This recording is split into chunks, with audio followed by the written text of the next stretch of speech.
মনোবেদনা যাতনা জুড়াইবে খোদা প্রাপ্তি তোর তোরে লাভ হবে নবী পদভিনে ভালো সবে মিশে ইয়া রহমাতাল লিল আলামিন ইয়া রহমাতাল লিল আলামিন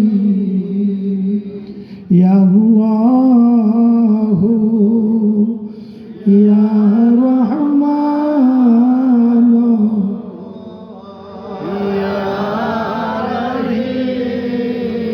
মহিয়ান গরিয়ান মাবুদ মাওলাকে প্রাণ ভরে ডাকুন ইয়া আল্লাহু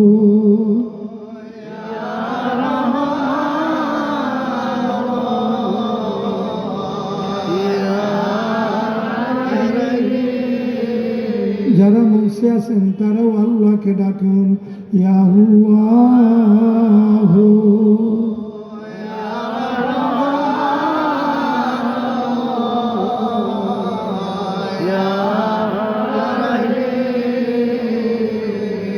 খোদা করিম তুমি রহিম রহমান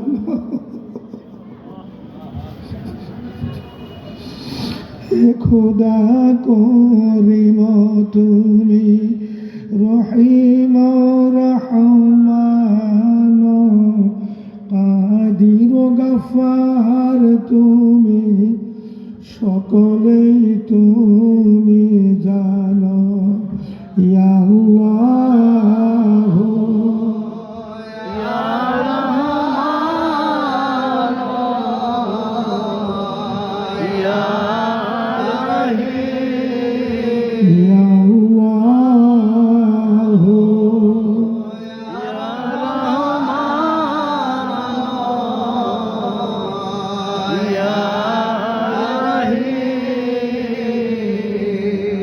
لا إله إلا الله محمد رسول الله صلى الله تعالى عليه وسلم أشهد أن لا إله إلا الله وحده لا شريك له وأشهد أن محمدا عبده ورسوله أستغفر الله জীবনের শেষ তওবা মনে করে এই শীতকালীন রাতে খিলগাঁও জাকের কর্মী গৌরব কর্তৃক আয়োজিত এলাকার জাকিরিন আশিকিন শাকিরিন মুমিন মুসলমান সুন্নি তরিকতপন্থী মুমিন মুসলমান কর্তৃক আয়োজিত আজিমুশান ইসলামী জলসায় জীবনের শেষ তওবা মনে করে তওবা করুন আস্তাগফিরুল্লাহ আস্তাগফিরুল্লাহ আস্তাগফিরুল্লাহ রব্বি মিন কুল্লি যামবিন ওয়া আতুবু ইলাইহি ওয়ালা হাওলা ওয়ালা কুওয়াতা ইল্লা বিল্লাহ আল আলিয়্যুল আযীম লা হাওলা ওয়ালা কুওয়াতা ইল্লা বিল্লাহ লা হাওলা ওয়ালা কুওয়াতা ইল্লা বিল্লাহ আল আলিয়্যুল আযীম আমিন। দাদু আপনাদের কষ্ট হচ্ছে? আমার অতি স্নেহের বহু বছর পূর্ব থেকেই আমার একটা স্বপ্ন ছিল, যেমন একদিন আসবে মালিকুল মুলুক রাব্বুল ইজ্জতের ইশারায় দুনিয়ার প্রত্যেকটা মানুষের মধ্যে শারীরিক একটা পরিবর্তন আসবে। দরবার শরীফে উপমহাদেশের প্রখ্যাত উলামায়ে কেরাম ইসলামী চিন্তাবিদগণ বর্তমানে অবস্থান করতেছে। আলহামদুলিল্লাহ আলহামদুলিল্লাহ। যেমন আল্লামা আবুল্লাহ ইহসান সোয়ারি সোয়াহিবের মতন আলেম, যিনি রেডিও পাকিস্তান কোরআনে হাকিম জিন্দিগির প্রথম মুফাসসিরুল কোরআন ছিলেন, মিশকাতুল আনোয়ারের মুসান্নিফ ছিলেন। আরেকজন ছিলেন মাদ্রাসা আলিয়া কলিকাতা, যেটা বর্তমানে বকশীবাজার মাদ্রাসা আলিয়া ঢাকা বলে সম্বোধন করে থাকি। এই মাদ্রাসা আলিয়া ঢাকার সাবেক প্রিন্সিপাল, বাইতুল মোকাররম জাতীয় মসজিদের সম্মানিত খতিব হযরতুল আল্লামা সালাউদ্দিন সোহাগ রাহমাহুল্লাহ কিবলাজান হুজুরের অতীব নিকটতম মুরিদ ছিলেন। দেশের খ্যাতনামা আলেমদের মধ্যে অনন্য ব্যক্তিত্ব ছিলেন হযরতুল আল্লামা ফজলুর রহমান দেওবন্দি সোহাগ রাহমাহুল্লাহ। রংপুরের হযরত মাওলানা রুহুল আমিন রংপুরি সোহাগ, এমনিভাবে হযরত মাওলানা সাদিকুর রহমান বুলবুল বাংলাদেশ। যে সমস্ত ওলামায়ে কেরাম ছিল, আজকালকার জমানায় বিশ্ব জাকের মঞ্জিলে হাজারো আলেমদের আনাগোনা। আমার মনে হচ্ছে হাজারো আলেমদের এলেম এক পাল্লায় দিলে তাদের সমমর্যাদা হওয়া খুবই কঠিন হয়ে যাবে, ঠিক না? তাদের এলেমের গভীরতা, তাদের আমলের গভীরতা, চারিত্রিক গভীরতা আমাদের সে অনন্য ছিল। তাদের মধ্যে হতে আমি যুবক ছিলাম। এই খিলগাঁয়ের জমিনে সর্বপ্রথম আমাকে যিনি দাওয়াত করে এনেছিলেন মরহুম আলহাজ আমির বক্স, আমার বক্সি ভাইজান। সাথে ছিল ফারুক ভাই। এই মুকুল ভাই আছে কিনা? সে মনে থাকবে না, এর কোথাও পাই না আমি যে ঠিক না। এই সমস্ত লোকজনরা আমাকে সর্বপ্রথম খিলগাঁয়ে দাওয়াত করে এনেছিল। তারা কি আমাদের মধ্যে আছে?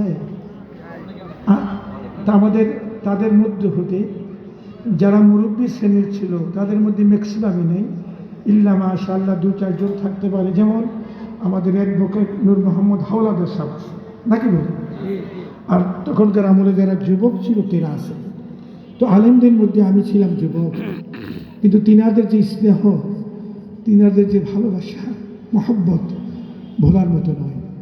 পীর কেবলাজান বিশ্ব জাকের মঞ্জিল দরবার শরীফে হল রুমে একবার বিশেষ পরিবেশে, একান্ত পরিবেশে বলতেছিলেন, বাবা, এই মুরব্বীদের প্রতি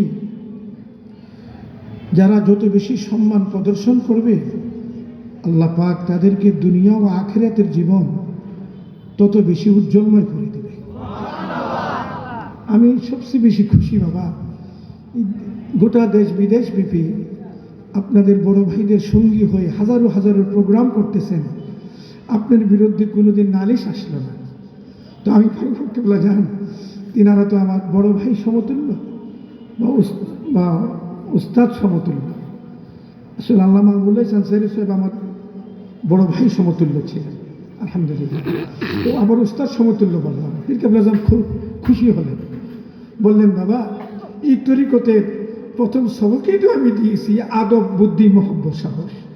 এই আদবের রূপরেখাকে সামনে রেখে ব্যক্তির জীবনে, পারিবারিক জীবনে, সামাজিক জীবনে, রাষ্ট্রীয় জীবনে, আন্তর্জাতিক পর্যায়ে সর্বক্ষেত্রে সর্বসময় যদি প্রয়োগ করতে পারেন, দুনিয়ার জীবনে ইনশাআল্লাহ কামিয়াব, আখিরাতের জীবনও কামিয়াব। কিন্তু শর্ত হলো ঈমান থাকতে হবে। পীর কেবলা জান শর্ত জুড়ে দিলেন, কি থাকতে হবে? আমার আজকে বাজার আশরাফ বিল্লাহ আজহারি নাকি মুফতি মাওলানা আশরাফুল আলম নাকি আশরাফুল ইসলাম, মুফতি মাওলানা আশরাফুল ইসলাম আজহারি বিশাল একটি প্রতিষ্ঠান করেছে 2,500। মরহুম রহমান আলী সাহেব আছেন না, ওনার জামাতা দেখাশোনা করে, বাতিজা জাকিরও দেখাশোনা করে। এই বছর আমাকে নিয়েছিল সে দস্তারবন্দি সম্মেলনে, মানে পাগড়ি বিতরণ সম্মেলনে। সেখানে মাদ্রাসার একটা ছেলে আরবিতে, এই যে আরবি ভাষা আছে না, আরবি ভাষা একটা স্বাগতিক ভাষণ দিল। আলহামদুলিল্লাহ, এলেমের ফজিলত প্রসঙ্গে সে গুরুত্বপূর্ণ আলোচনা করল, কলেজে ঠান্ডা হয়ে গেল, আলহামদুলিল্লাহ। তো আজকে আশরাফুল ইসলাম আজহারি তার কণ্ঠস্বর শুনে, বক্তব্য শুনে আমার বাবাজান দাদু কলেজে ঠান্ডা হয়ে গেছে। আমি একবার চেয়েছিলাম, আক্তার প্রোগ্রাম দিল, ঠিক না, এটা ঢাকা সিটি না, এটা হলো মহানগর পূর্বাঞ্চল। আমি যখন 80 শতকের দিকে ঢাকাতে আসি, আজ 45 বছর 46 বছর পূর্বের ঢাকা পূর্বাঞ্চল বর্তমান পূর্বাঞ্চলের মধ্যে ব্যবধান আছে কিনা? আছে সবাই মুখ করে বলে আছে কিনা? আছে জহির ভাই 1 কাঠা জায়গার দাম ছিল 1000 টাকা, ঠিক না বেটে? হ্যাঁ, কোনো কোনো জায়গায় 500 টাকাও ছিল। তাও যারা মালিক বিক্রি করতে একটা মিডিয়া তালাশ করতে হতো, একটা ভায়া লাগতো, ঠিক না বেটে? যেই জায়গার দাম ছিল মানে জাস্ট 1000 টাকা, 1200 টাকা, 1500 টাকা, আমার মনে হচ্ছে সেই জায়গা 50 লক্ষ বা 1 কোটি টাকা দিয়ে বর্তমানে পাওয়া যায় কিনা সন্দেহ। এর পিছনে কারণ কি জানেন? আল্লাহ পাক পরওয়ারদিগার আলম বনি আদমদেরকে সমস্ত সৃষ্টির উপরে শ্রেষ্ঠত্ব প্রদান করেছেন। বনি আদমের কদমের ছোঁয়ায়, মানুষের পদার্পণে, কদমের স্পর্শে জমির মূল্য বেড়ে যায়, জমির কারণে মানুষের মূল্য বাড়ে না। গভীর মনোযোগ, সময় সংক্ষেপ। আমরা সবাই জানি আদি পিতা আবুল বশর আদম আলাইহিস সালাম, কি নাম? তিনার লকব ছিল সফিউল্লাহ। সবাই মুখ খুলে বলুন কি? সফিউল্লাহ। সিন্না সোয়াব, সোয়াব, সিন্না সোয়াব, ঠিক না? সফিউল্লাহ। আর আদি মাতা জানের নাম ছিল আম্মাজান হাওয়া আলাইহিস সালাম। কি নাম ছিল? আম্মাজান হাওয়া আলাইহিস সালাম। আব্বাজান আদম আলাইহিস সালামকে জাতে খোদাবন্দে করিম মাটির দ্বারা সৃষ্টি করেছে। এটা আমাদের ঈমান, বিশ্বাস, ঠিক না বেটি? ঠিক। মা হাওয়া আলাইহিস সালামকে সৃষ্টি করেছেন ব্যতিক্রম ভাবে। এটা মহামালিক জাতে খোদাবন্দে করিম মহিয়ান গরিয়ানের সৃষ্টির ভেদের রহস্য নবীজি ঘোষণা দিয়েছেন, দলিল দলিল খুলিকাত মিন দিলইন, বাম পাজারু হাড্ডির দ্বারা। সুবহানাল্লাহ। আব্বাজান আদম আলাইহিস সালাম ছিলেন আবুল বাশার, মানব জাতির পিতা। আর মুসলিম জাতির পিতার নাম হলো আব্বাজান ইব্রাহিম আলাইহিস সালাম। তিনার লকব ছিল খলিলুল্লাহ। সবাই জবান করে বলুন কি?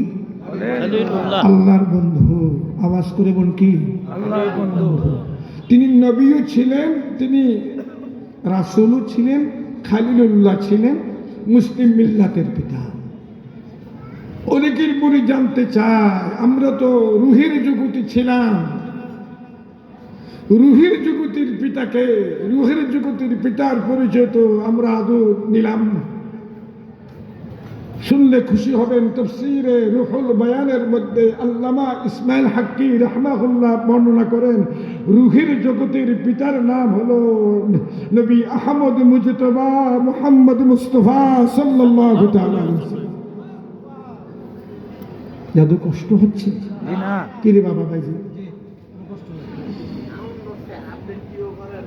বাবা, আব্বাজান আদম আলাইহিস সালামের সন্তানাদি মা হাওয়া আলাইহিস সালামের সন্তানাদি জোড়ায় জোড়া জন্ম নিত। সুবহানাল্লাহ। এক ছেলে, বাইরে ভাই মহামালিকের আবার বিশেষ ইশারা, শুধুমাত্র একজন সন্তান জন্মগ্রহণ করেছে, মেয়ে জন্মগ্রহণ করেন নাই। তিনি হলেন হযরতে শীশ আলাইহিস সালাম। সবাই মুখ খুলে বলুন কি নাম? শীশ আলাইহিস সালাম। আওয়াজ করে বলুন কি নাম? শীশ আলাইহিস শীশ সালাম। আলাইহিস সালাম। আপনারা অনেকেই জানেন, হযরতে আদম আলাইহিস সালামের সন্তানাদির মধ্যে হইতে হাবিল এবং কাবিলের মধ্যে যাতে খোদাবন্দে করিমের যে হুকুম, আব্বাজান আদম আলাইহিস সালামের যে নির্দেশ, এই নির্দেশ নিয়ে হাবিল এটাকে মাথা পেতে মেনে নিল, কাবিল মানতে রাজি না।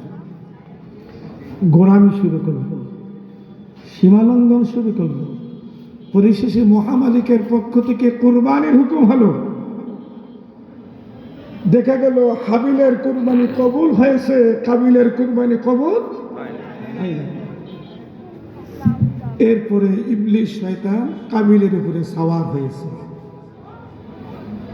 কিভাবে তাকে নিশ্চিহ্ন করা যায়, কিভাবে তাকে চিরদিনের জন্য বিদায় করা যায়, কিভাবে তাকে হত্যা করা যায়। পরিশেষে কাবিলের যে ষড়যন্ত্র, সেই ষড়যন্ত্র করতে গিয়ে হযরতে হাবিল কাবিলের হাতে শাহাদত বরণ করল।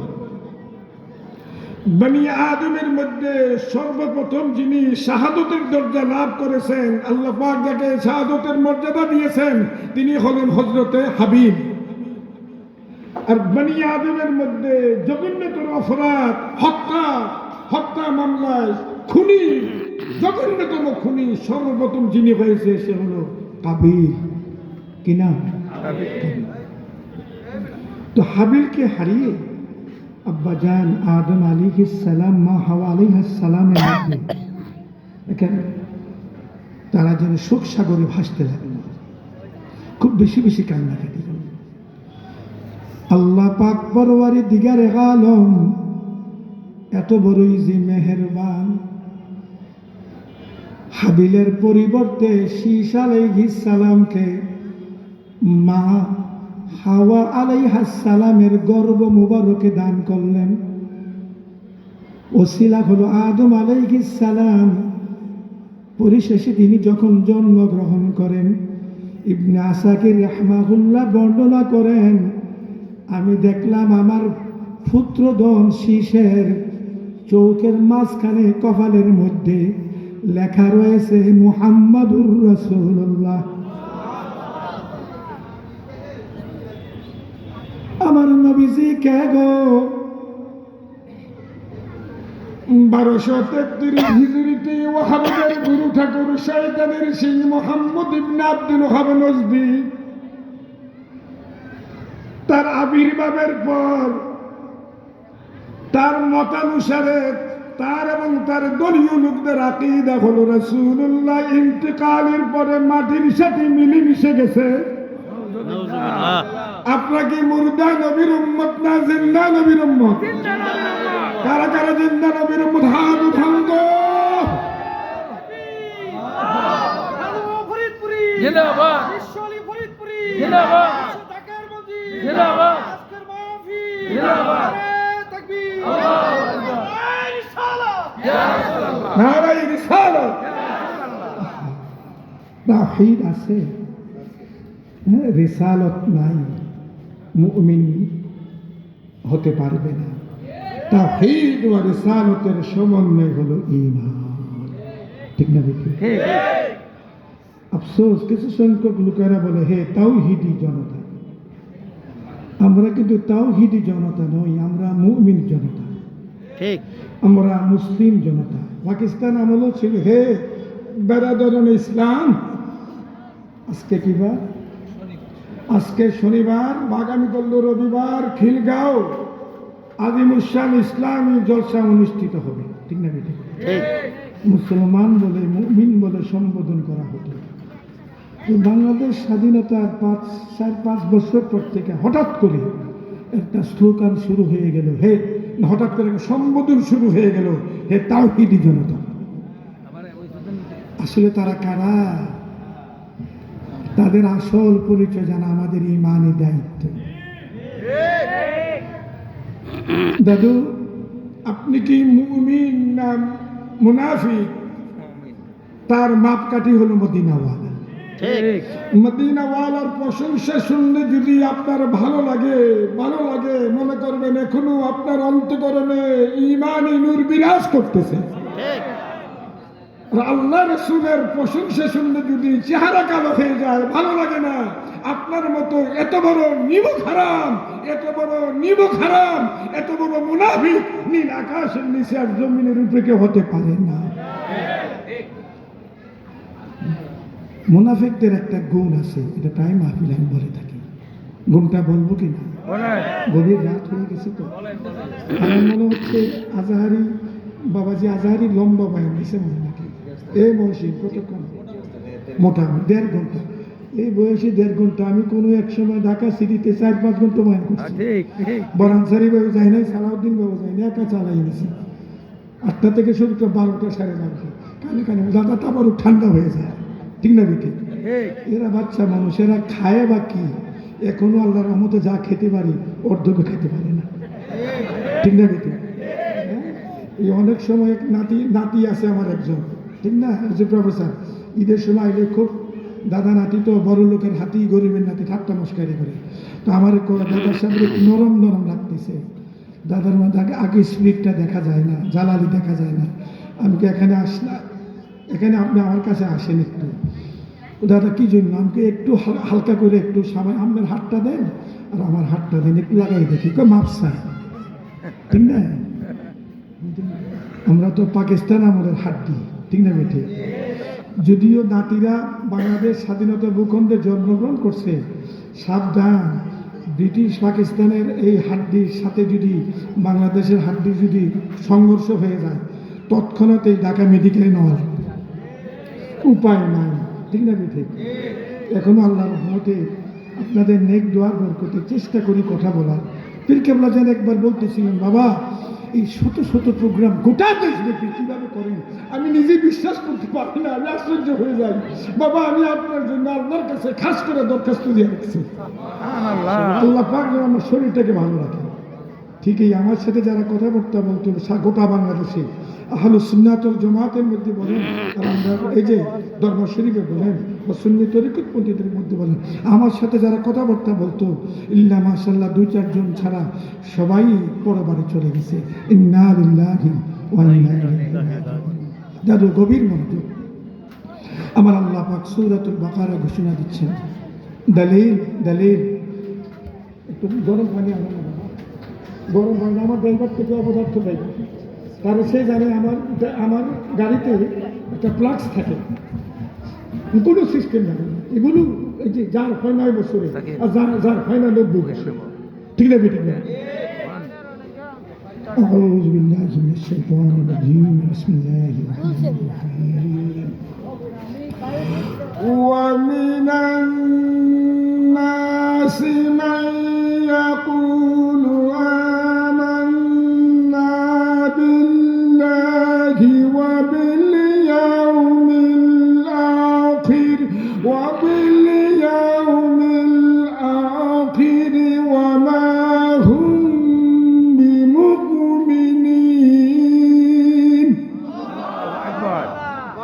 কতক লোক বলে আমরা আল্লাহর উপর ঈমান আনয়ন করেছি, অনন্তকাল আখিরাতের উপর ঈমান আনয়ন করেছি। আমার আল্লাহ পাক ঘোষণা দিচ্ছে, দলিল দলিল, ওমা হুম বিমুমিনিন, তারা মুমিনের অন্তর্ভুক্ত নয়, তারা হলো মুনাফিকের দল।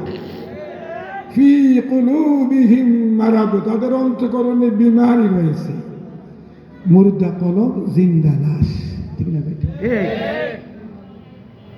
আল্লাহ পাক হলেন অসীম। কিবলা জান নসিহত প্রসঙ্গে বলতেছিলেন, বাবা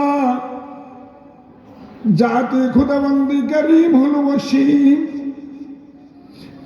তিনি গবেষণার ঊর্ধ্বে, তিনি রিসার্চের ঊর্ধ্বে। বাবা অসীম সত্তার সাথে যদি প্রেম করতে চান, খুশি ওর যেমন দিয়ে হাসিল করতে চান, তাকে রাজি খুশি করতে চান, আপনার ইমানি দায়িত্ব হলো দয়াল নবীজির নূরানি কদমের সাথে আত্মিক সুসম্পর্ক প্রতিষ্ঠিত করা। বাবা যেদিন আপনার কালবের সাথে দয়াল নবীজির নূরানি কদম মুবারকের সম্পর্ক হয়ে যাবে, সেই দিন বাবা আপনার জন্য সুসংবাদ হয়ে গেল, দুনিয়া ও আখিরাতের জীবন আপনার কামিয়াব হয়ে গেল। যতক্ষণ পর্যন্ত রাসূল পাকের নূরানি কদম মুবারকের সাথে আত্মিক সুসম্পর্ক প্রতিষ্ঠিত করতে পারবেন না, নবী পাকের খুশির প্রতি খেয়াল করবেন না, রাসূলুল্লাহর মহব্বতের প্রতি খেয়াল করবেন না, রাসূলুল্লাহর মহব্বতের ধার ধারবেন না, মনে রাখবেন পাহাড় পরিমাণ ইলম আমল কোনো কাজে আসবে না, ঠিক না বেটি? দাদু আব্দুল্লাহ ইবনে ওবাই ইবনে সলুল, বাজান আশরাফুল ইসলাম আজাহারি, ছোটখাটো আলেম আছে। আব্দুল্লাহ ইবনে ওবাই ইবনে সলুল ছোটখাটো আলেম আছে, হ্যাঁ হ্যাঁ, পণ্ডিত ওই বলতে এটা আশেখের রাসূল মনে হয়, পণ্ডিতের পণ্ডিত। পণ্ডিতের পণ্ডিত হলে কি হবে, তার তাকদীর মন্দ, ভাগ্য মন্দ। আল্লাহ রাসূলের প্রতি স্বীকৃতি প্রদান না করার কারণে তার দুনিয়া ও আখিরাতের জীবন ধ্বংস হয়ে গেল। ঠিক না বেঠিক? আবু জাহালের নাম নিয়ে যদি কোনো ব্যক্তি গালিগালাজ করে, মুর্দা কলব জিন্দা হয়ে যাবে। আবু লাহাবের নাম নিয়ে দুশ্মনী রাসূলদের বিরুদ্ধে কথা বললে আমি দেখছি সুরটা যদি খারাপ থাকে আল্লাহ ভালো করে দেয়। ঠিক না বেঠিক? জাহিরি 1000 রোগ চিকিৎসা বিজ্ঞানী কর্তৃক চিকিৎসা হয়, আর বাতিন হলো 2000 রোগ। কয় হাজার রোগ? কেবল আজান হুজুরের খেদমতে নালিশ করতেছেন, কোনো একটা কঠিন নালিশ।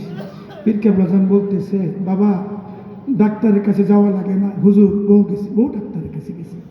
হেকিম কবিরাজ আছে না, হুজুর বউ গেছি, কোনো কাজ হয় না। বলতেছে, বাবা আপনাকে তো এই জাহিরি চিকিৎসায় কিছু হবে না, এই কঠিন রোগ ব্যাধি থেকে যদি বাঁচতে চান, বাবা আপনারা রাসূলুল্লাহর উপরে বেশি বেশি দুরূদ শরীফ নজরানা দেন। সুবহানাল্লাহ। আর নিশির শেষ ভাগে সুখের সজ্জা ছেড়ে দিয়ে আরামের ঘুমকে হারাম করে দিয়ে তাহাজ্জুদ পড়েন, আর মহিয়ান গরিয়ান মাবুদ মাওলাকে 3 নাম ধরে থাকেন। আজকে তো সময় পাইলাম না আমার বাবাজির সাথে, এই জন্যই আজকে এনার সাথে বসছি, আর কোনোদিন বসে নাই। আলহামদুলিল্লাহ, মনটা যদিও জ্বালানি হয়েছিল, ঠিক না? আক্তার তো ছোটবেলায় বাচ্চা দেখছি আমরা, ঠিক না বেটি? আর এই যে ভাই যে এটা তো কোলে এনে এনে এসে বসতো, এক ভাই বসতো ডান উড়াতে, আর এক ভাই বসতো বাম উড়াতে। ছোটখাটো ছিল। গরম নাকি? এখন গরম পানি দিচ্ছে। জাযাকাল্লাহ। আল্লাহ সবাইকে দয়া করে কবুল করুক। একটু দুরূদ শরীফ পড়ুন মুহাব্বতে। আল্লাহুম্মা সাল্লি আলা সাইয়্যিদিনা মুহাম্মদ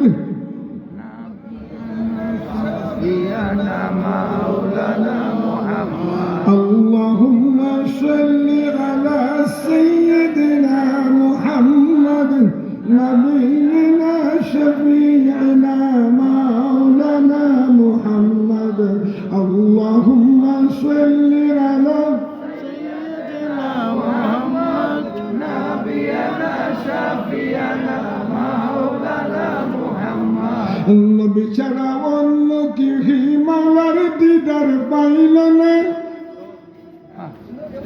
নবী ছাড়া অন্য কেউ সরাসরি আমার আল্লাহকে দেখল না।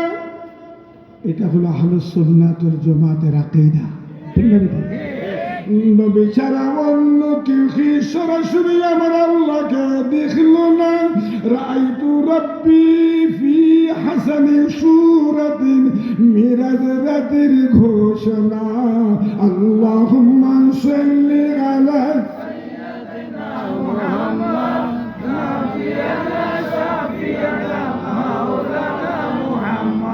اللهم صل على سيدنا محمد نبينا شفيعنا مولانا محمد। আপনার কষ্ট হচ্ছে? কিছুক্ষণের মধ্যে ব্যাগ ছেড়ে দেবেন ইনশাআল্লাহ। আল্লাহ, আমি বাবাজির সাথে একটু শেয়ার করতেছি শাফাআতের ব্যাপারে। আহা, এই নজদি ওয়াহাবি গোষ্ঠী আছে না, ঠিক না? এই নজদি ওয়াহাবি গোষ্ঠী এবং ফেরকে মুতাজিলা, ঠিক না? আল্লাহ সবাইকে সঠিক সমাজ দান করুন। দাদু গভীর মনোযোগ। কাল ময়দানে মাহশরে মানুষের মাথার উপরে সূর্য থাকবে, নিচে তামার জমিন হবে। এমন একটি ভয়াবহ দিন, যেই দিন ছেলে মা থেকে পলায়ন করবে, মা ছেলে থেকে পলায়ন করবে, বাপ বেটা থেকে পলায়ন করবে, বেটা বাপ থেকে পলায়ন করবে, বন্ধু বন্ধু থেকে পলায়ন করবে, স্বামী স্ত্রী থেকে পলায়ন করবে, স্ত্রী স্বামী থেকে পলায়ন করবে। এমন ভয়াবহ দিন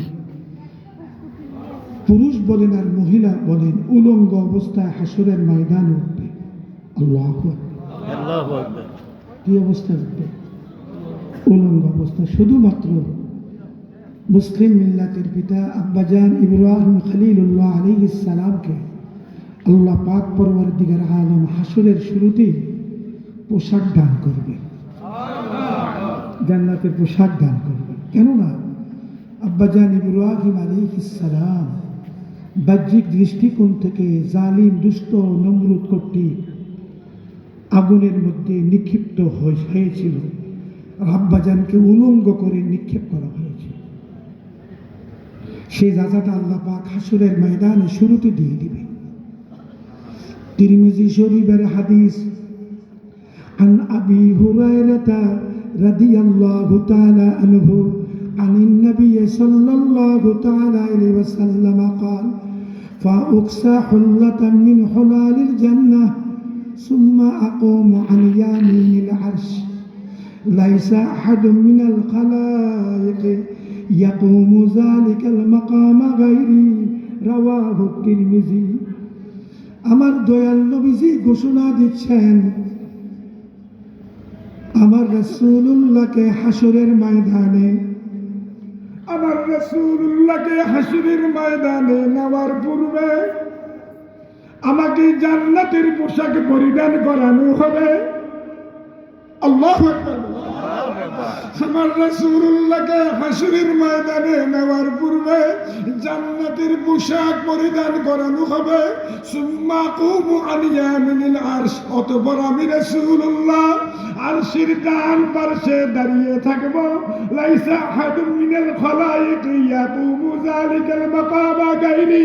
নবীজি ঘোষণা দিচ্ছেন, উক্ত স্থানে আমি রাসূলুল্লাহ ব্যতিরেকে সৃষ্টি জগতের কেউ দাঁড়াতে পারবে না।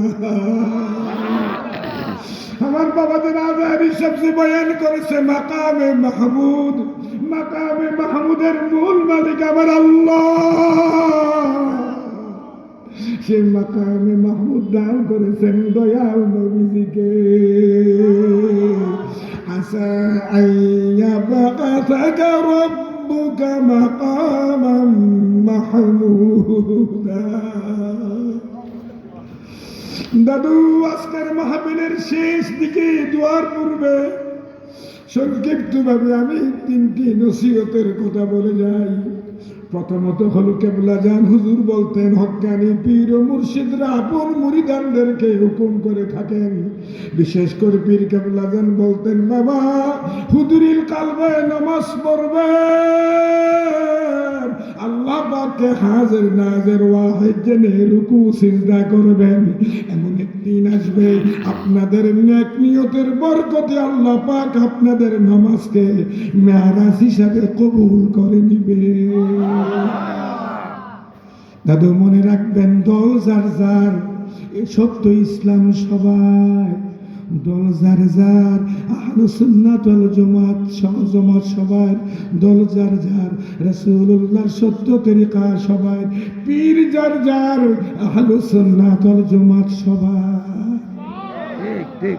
এটাকে সামনে রেখে ভবিষ্যতে কারা কারা চলবেন একটু হাত উঠান তো।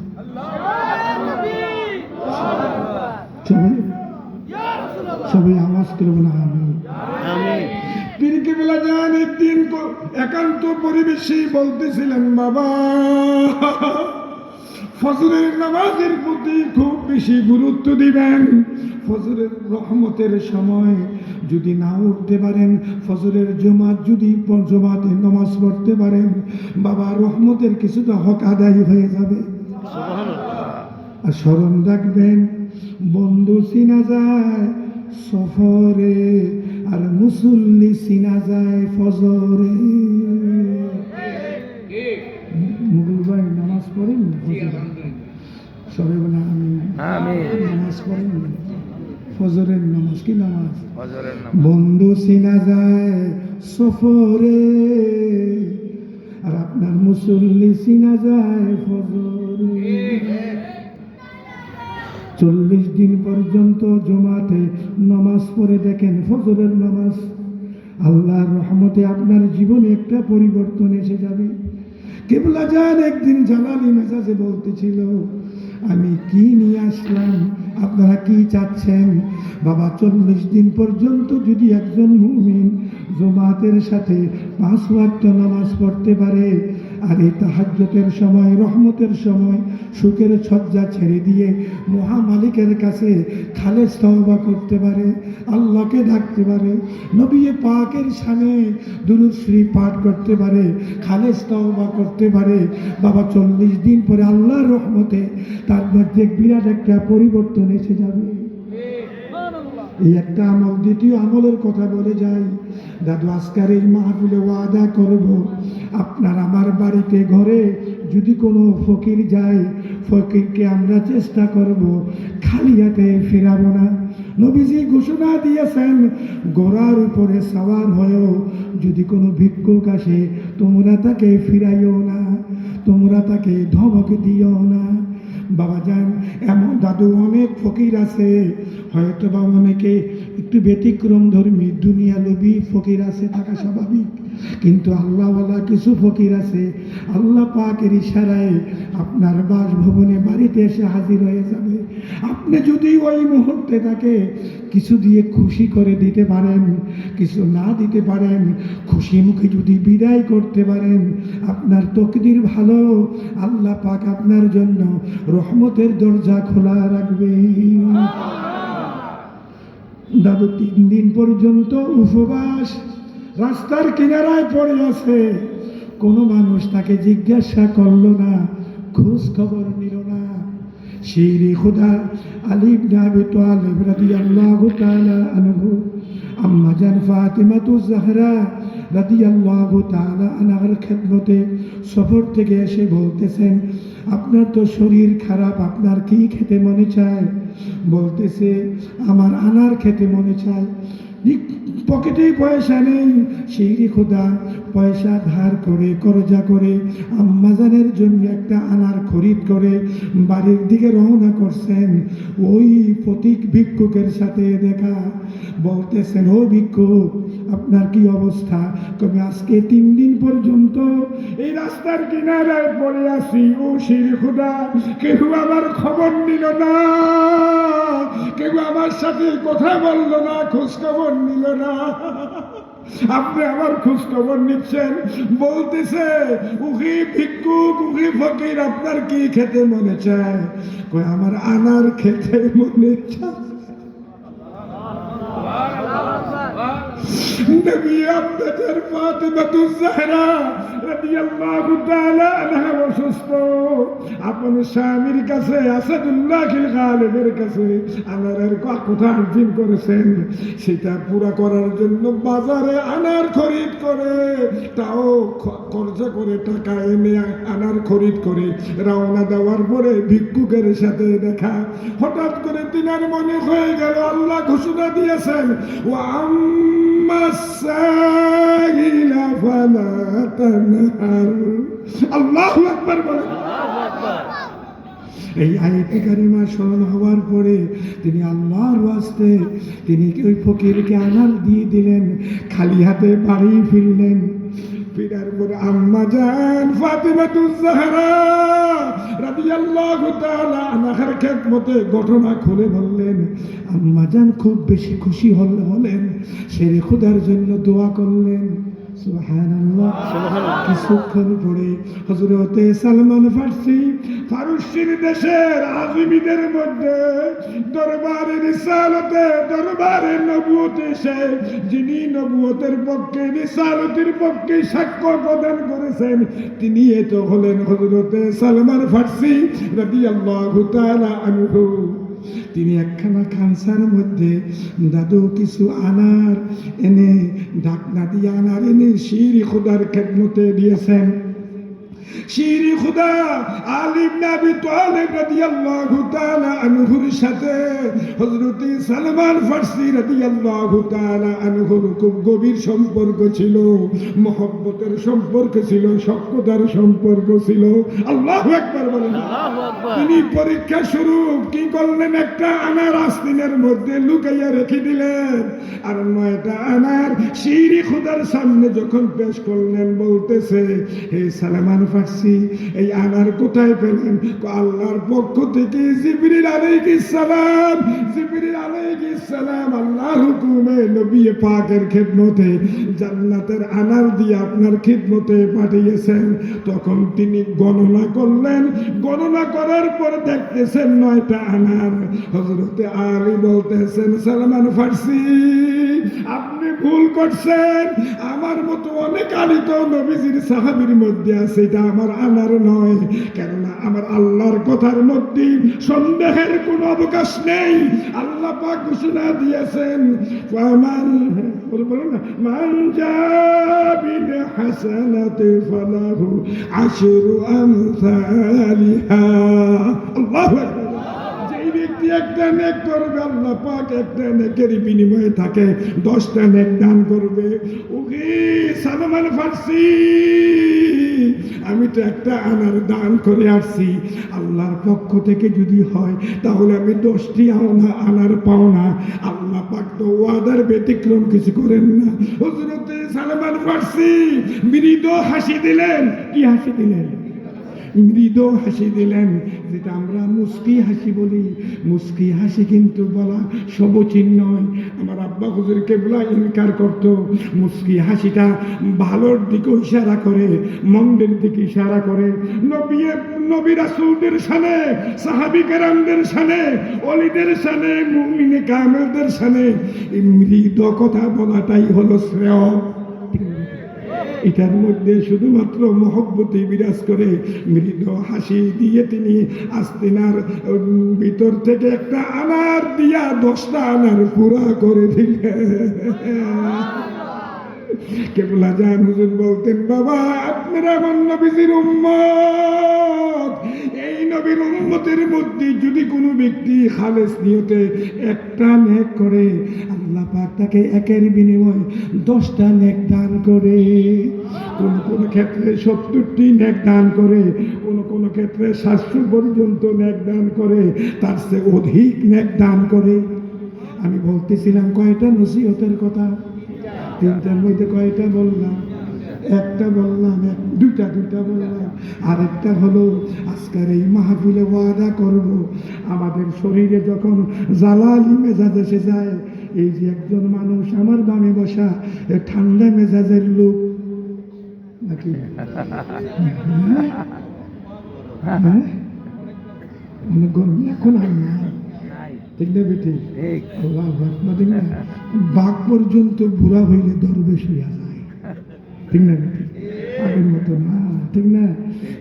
যদি পারিবারিক পর্যায়ে কোনো ক্ষেত্রে যদি মেজাজটা জ্বালালি হয়ে যায়, আমি গুনাহগার আপনাদেরকে একটা এসএম শিক্ষা দিয়ে যাই। এসএমটা হলো, কেবলা জান বলেছিলেন, আমাকেই বলেছিলেন, বাবা জ্বালালি যখন হয়ে যাবেন তখন পড়বেন লা হাওলা ওয়ালা কুওয়াতা ইল্লা বিল্লাহ, লা হাওলা ওয়ালা কুওয়াতা ইল্লা বিল্লাহ, লা হাওলা ওয়ালা কুওয়াতা ইল্লা বিল্লাহ। কোন মুসলিম দার্শনিক বলেন, ডান হাতের বাম হাতের আঙ্গুলগুলোর দিকে যদি তাকাও, তোমার গোসা রাগ অনেকটা কমে যাবে। কেননা এই আঙ্গুলের রংটা জান্নাতের পোশাকের রঙের মতো। আল্লাহ সবাইকে দয়া করে কবুল করুন। আপনারা এই দুর্দিনে মুসিবতের সময় এই মাহফিলের আয়োজন করেছেন, আমি দোয়া করে যাই যতদিন খিলগার জমিন থাকবে ততদিন যেন আপনারা যাওক ও শাউকের সাথে প্রেম ভালোবাসা নিয়ে, আল্লাহ রসুলের মহব্বত নিয়ে আপন পীর মুর্শিদের হুকুমকে তামিল পালন করতে পারেন। এবং আমরা মূলত পীর যার যার আহলুস সুন্নাতুল জামাত সবাই, ঠিক না বেটি? আহলুস সুন্নাতুল জামাত আল্লাহ যেন সবাইকে মিলেমিশে চলার তৌফিক এনায়েত করে। অবস্থা কিন্তু বেশি ভালো না, ভবিষ্যতে কি হয় আল্লাহ পাক ছাড়া কিন্তু কেউ জানে না, ঠিক না বেটি? আগামী করলে কি হবে আপনি কি জানেন? এরপরে কি হবে আপনি কি জানেন? ইয়াতিয়া আল্লাহ সে জানেন।